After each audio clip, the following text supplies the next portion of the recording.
All right, welcome to the Comic Book Shop of Doom. I'm your host. This is the nightly news for Monday, June 15th, 2020. If you're under 13, please get your parents' permission to watch this video. This video is not for children. If anything, get your mom and dad to watch it with you. You may learn something. Ask questions to mom and dad if you don't understand anything I say. Okay, here's your nightly news. In comics, movies, and wrestling, it's pretty slim. So I had to recruit my tag team partner since we're going to be talking about wrestling. There's my dog, Berkeley, sitting there, laying there, chilling out. He's tired because we were outside most of the day today, running in the backyard, and he was playing ball. Okay, Amazon may drop the Dukes of Hazzard because of the Confederate flag on the top of the General Lee car. So they have that on there on the Prime and all that, so they might drop it. No big deal. Time Warner with HBO Max will just take it since Warner Brothers owns the TV show. But then maybe they won't have the nerve to air it either. Okay, Nickelodeon is announcing that SpongeBob SquarePants is LGBTQ+. So they're trying to make a cartoon character gay. Okay, this was an interesting thing that surfaced. I heard this a long time ago, but nobody took it for credible.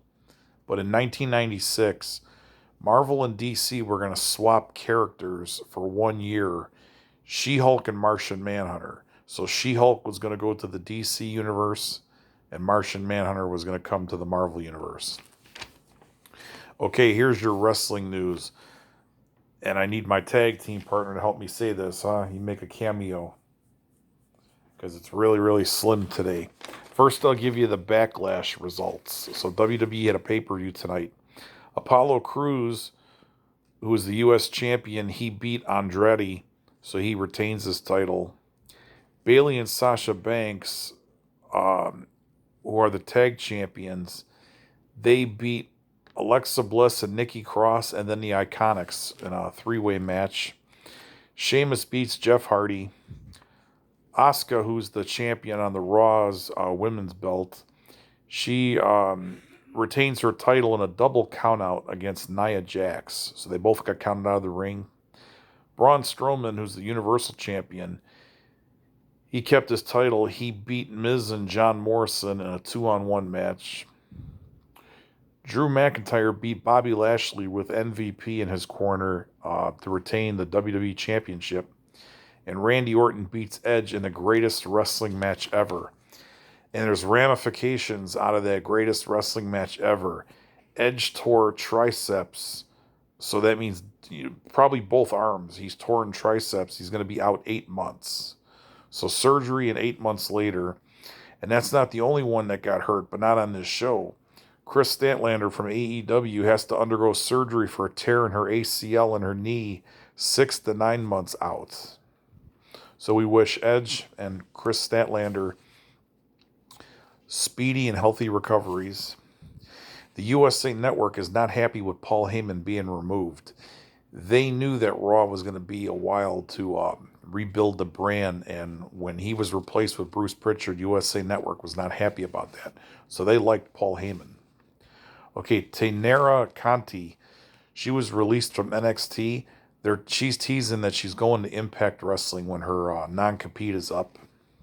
Kane's original name was going to be called Inferno. So that was his original name when he was going to debut with that gimmick. Christopher Joseph, a.k.a. Big Dick Johnson, was part of the creative team, and he got fired about a week or two ago.